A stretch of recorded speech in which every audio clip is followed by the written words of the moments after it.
thank you for coming here today, Dr. Obusek. I thoroughly enjoyed your presentation. I'd just like to ask you a couple of questions about your new role at NATICK RDE Center. What do you feel the key areas are that you'll focus on in your new role? The areas of focus for us right out of my start are going to be soldier's load, lighten the soldier's load while maintaining and even adding capability to the dismounted ground soldier.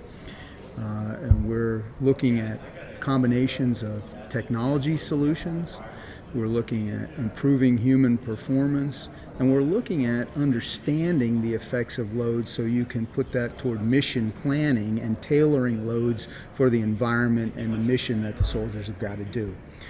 Second major area is in the area of contingency basing.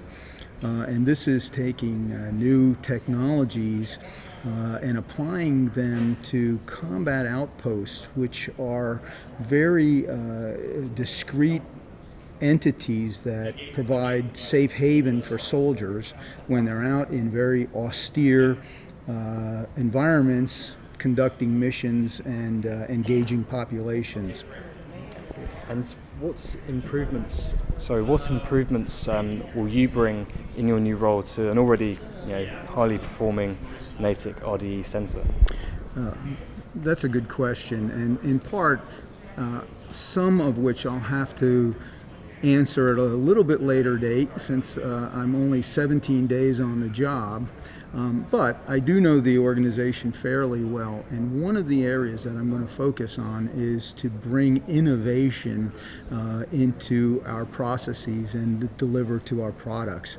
I think we can do a lot better job in forecasting technologies that can have an impact in the future, reaching out to our partners in industry and academia to harvest the best of breed, if you will, and bring those in and aim them on our most important soldier problems.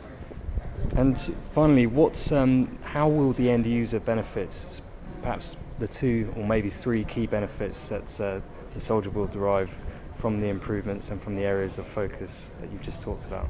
Well, we're going to empower, unburden, and protect those soldiers, and those technologies will help to make them more effective on the battlefield. So, for example, when I talk about lightening the load, physiologically, physically being better able to perform under duress and stressful environments, as well as lightening the cognitive load. So when they're conducting full spectrum operations and have got to shift on the fly from kinetic to population engagement, we provide technologies and solutions that will reduce the burden and better enable them to do those types of missions. Thank you very much for coming to talk to us today, Doctor. You're welcome. It's my pleasure.